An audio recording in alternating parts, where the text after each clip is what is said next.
Good morning, I'm Claire Murphy. Welcome to the Solo Bureau. Today's episode is going to be a little bit tough for some parents. Not because it's disturbing, it's not violent, it's not shocking, it doesn't require a trigger warning, but because we have to ask ourselves a really difficult question. Why do I share pictures of my child online?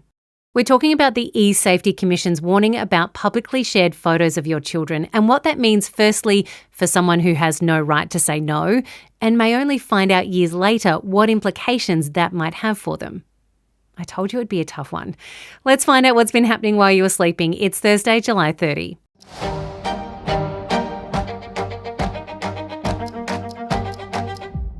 Rescue crews have had to end their search for a missing baby off the South Australian coast as police confirm the baby's mother contacted them before her death. The bodies of 36-year-old Helena Wright and her nearly 2-year-old daughter were found in the ocean off of Cape Northumberland on Monday. Her car was found on the Clifftop car park with the engine still running.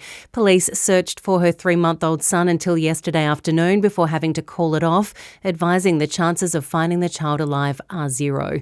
Authorities investigating the alleged murder-suicide have revealed that Miss Wright attended Mount Gambier Police Station the day before the incident and spoke to officers. The next day, after being contacted by a concerned friend, they attended her home for a welfare check but found she wasn't there.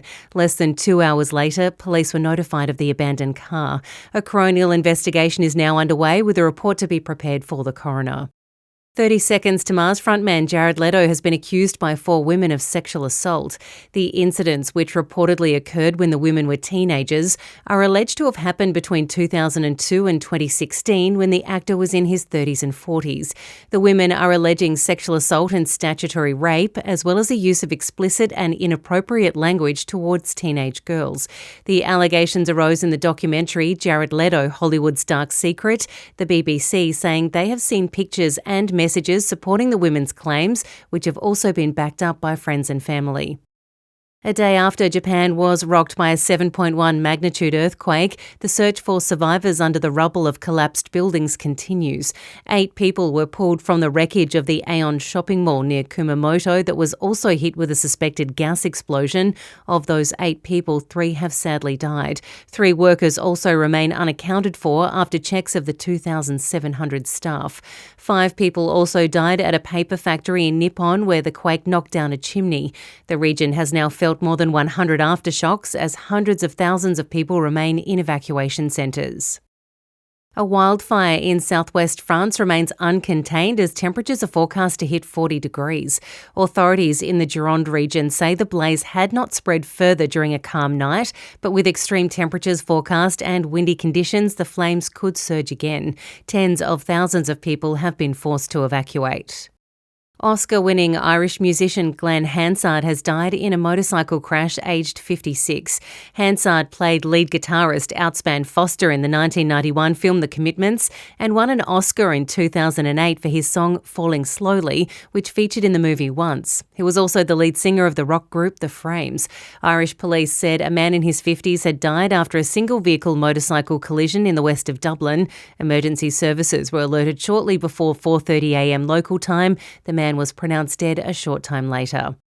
To the Commonwealth Games in Glasgow, and Ollie Saxton has claimed Australia's second weightlifting medal in a moment of history repeating itself. Winning bronze in the men's 94-kilo event, Saxton has emulated his dad Andrew, who 40 years ago also won bronze for weightlifting at the 1986 Commonwealth Games, also in Scotland. 3 out of 4 of Australia's 3-on-3 basketball teams are into the gold medal playoffs, but sadly the women's wheelchair team won't be joining them after they went down to Scotland 15-12. They'll now play Canada for the bronze. The much-anticipated showdown between a former Aussie cyclist who defected to the English team and his former teammates won't be happening. Matt Richardson has had to pull out of the competition due to injury. The former Australian Olympian was hurt earlier this week after crashing in Japan. The Dolphins, who've, as of this episode, going to air, and with 1 day left of their competition in Glasgow, have won 61 medals, 28 of them gold, and have also netted themselves a collective $1.05 million from mining magnate Gina Rinehart. Rinehart has promised to pay individual gold medalists in the pool $20,000, silver medalists $15,000, and bronze $10,000 per event, as well as each relay champion picking up $5,000 each.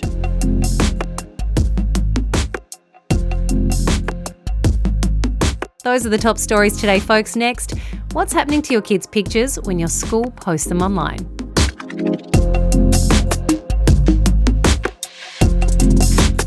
This is an ad made by a company called Telecom. Hey Mom, hey Dad. It's me, Ella. They followed a set of parents to a cinema where they filmed their response to their child Ella being manipulated by AI into an older version of herself without their knowledge.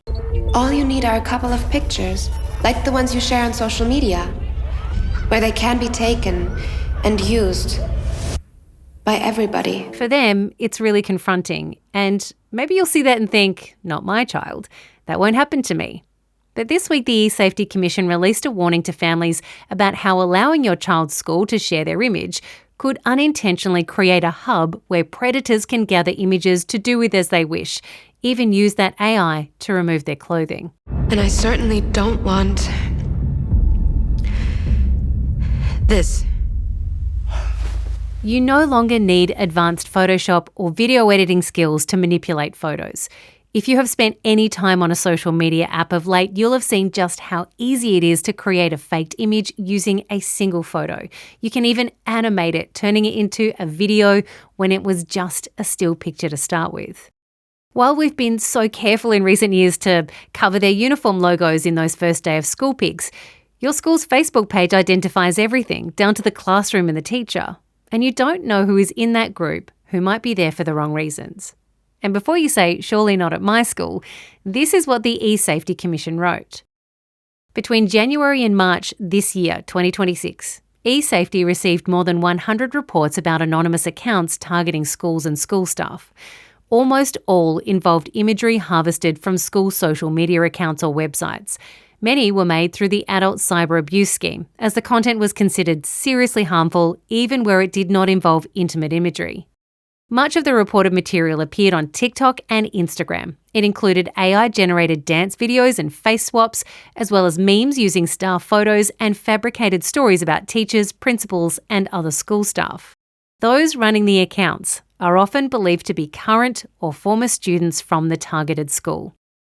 Laurie Parr is a research associate in the School of Population Health at Curtin University. She specialises in ethical image production. Laurie, welcome to the Solo Bureau.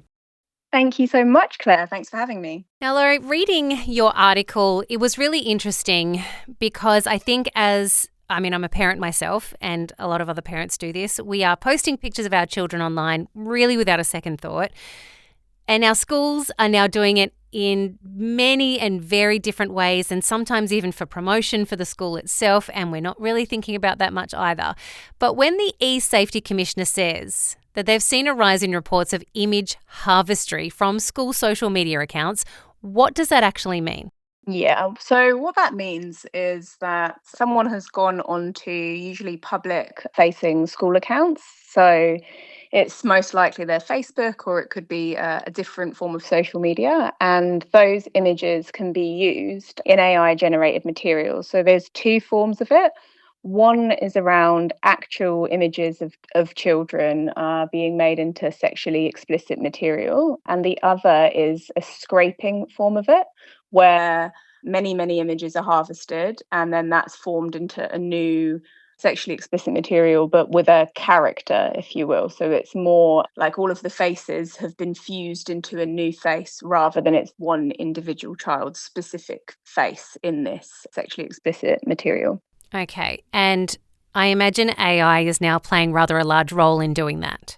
Yeah, so it's the rise of AI, and they're set to regulate, but haven't yet regulated the platforms, so the Nudify apps and different forms of AI that can sort of apply these processes to the images. So later this year, it's set for December, the Children's Online Privacy Code will come out, but before that point, they haven't yet legislated against the apps handling the images in this way.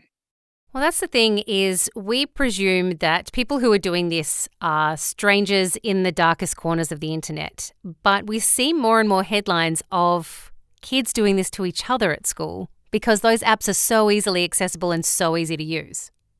Yeah, that's right. And actually, the research sort of warns against the idea of stranger danger. So Commonly, I think parents do think, it's some sort of unknown figure, but it's much more likely that from the accounts, it's people that are known to the child. So people sort of imagine it's a far off stranger, and it is possible that even in a private account, somebody could have accessed an image, but it's much more likely that it's actually led by people who do have some sort of connection to the child. Yeah. Okay, can we take a step back then? Because this is the end result that we're talking about, but those photos got there somehow. And I know it is very difficult to not post pictures of your children because people love to see it and they'll all start commenting and liking, and it gives us the warm fuzzies that people see our cute, gorgeous children and love them as much as we do. But there is nothing in legislation that stops parents from posting anything of their children online. I mean, aside from child exploitation material, obviously, but there's no legislation that protects children from having their image posted without their permission right now, is there?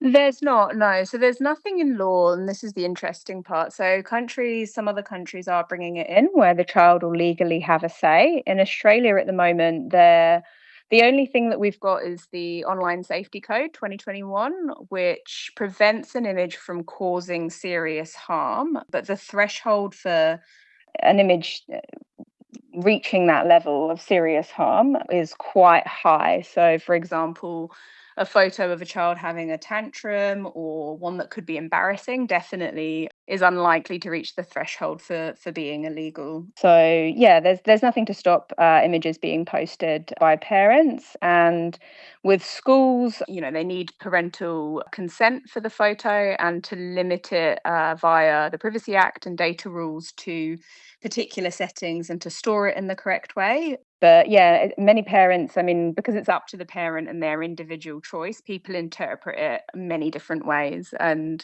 it tends to be that people either are sort of very cautious about posting and want no images of their child's face, or we've also got the rise of sharenting, where some parents are posting hundreds of images every single day. And with those ones, research does show that it's often motivated by their own sort of perception of the parents' perception rather than that of the child. So, yeah, it's a big question. How do we involve children in these decisions? Because, I mean, the law's not present at home when you're parenting your kids. It's, yeah, up to you. You mentioned that other countries are starting to do this. So is there legislation that we can kind of look to and compare and see if it might work for us? I know that you wrote in your article that in Spain they're weighting it so that like the child has more of a say than the parents' freedom to post.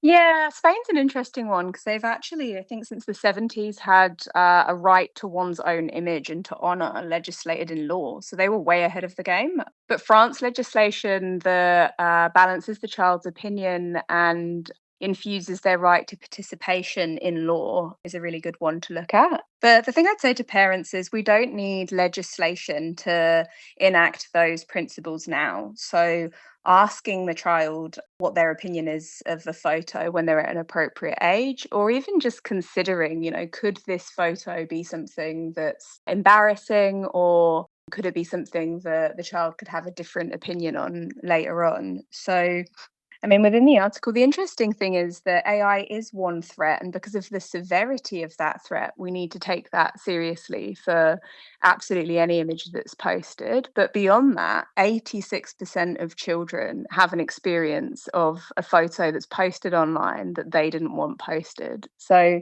the wider question is really about what we could be infusing in children's minds about consent and allowing a widespread practice that teaches them that what they want isn't important. So, particularly when we're talking about issues with sexual exploitation and sexual abuse, even the practice of parents who frequently go against their child's wishes in what they post could be, teaching that child that what they want or their boundaries around a particular image aren't important. And that's something that law isn't going to legislate against in the same way, if you will, because the law is always concerned with responding to a harm that's immediate and, sort of short term implications of that. Whereas for parents, that long term view of how the child's relating to themselves, their choices about how they're represented and how they're seen in the wider world, are what's going to equip them moving forward in life.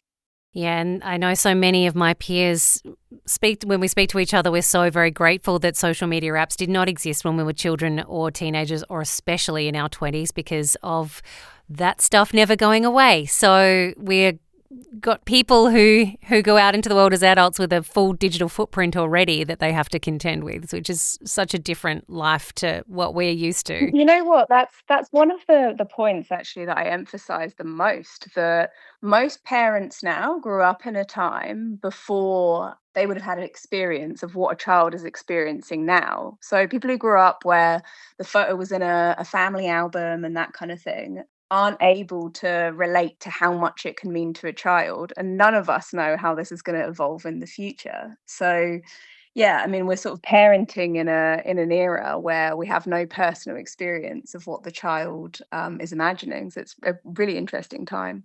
Something I really resonated with in your article as well is asking the question of ourselves, what do we need to ask ourselves before we post a picture of our child? Who are we hoping the audience is, and why are we posting it? What are we getting out of posting an image that is not of ourselves or of someone who's given permission to do so?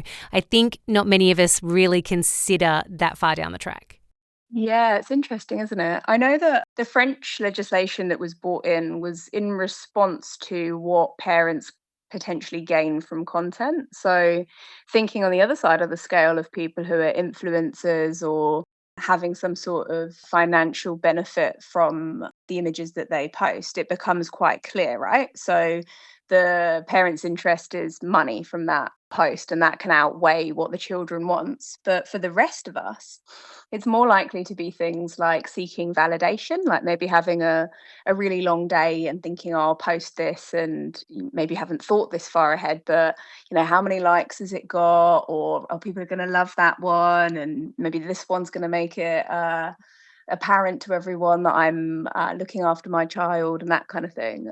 And, in saying that, it's not to demonize parents because this is the nature of social media, right? Where the algorithms gear us to stay on platforms, and, everyone's sort of doing this impression management. But with children, particularly now they're banned from social media themselves until age 16, a closer look at why we're posting and what the reason of it is, I think, is definitely a potentially transformational reflective practice when we post.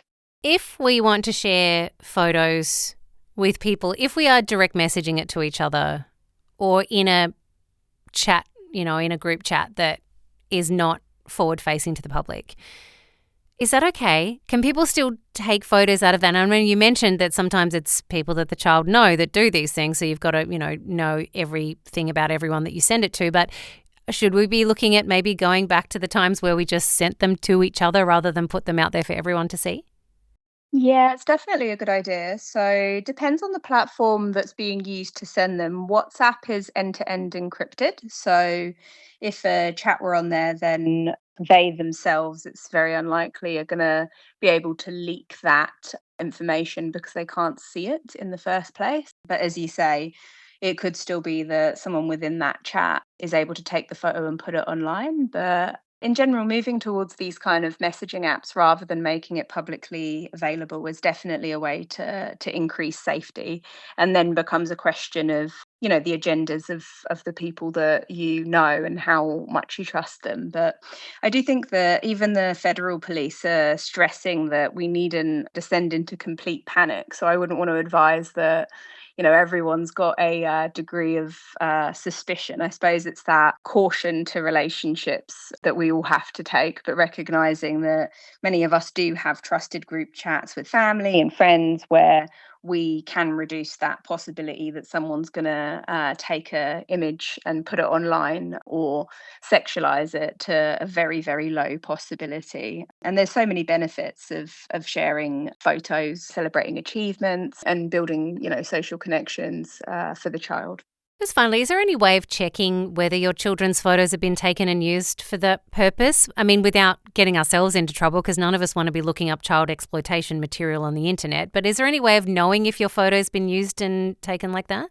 There's not that I know of. I know that there's been some instances where people have sort of gone on the sites and found someone else's image, but there's no systematic way to know if it's happened that I'm aware of yet. Laurie, thank you so much for giving us your insight on this. We appreciate it. We all have a bit of thinking to do, and I guess we all need to just ask ourselves next time we go to post a picture of our kid, who are we doing it for? What's the reason behind it? Maybe we might just hold off for a minute. You never know. Thanks so much, Claire. Great to chat to you.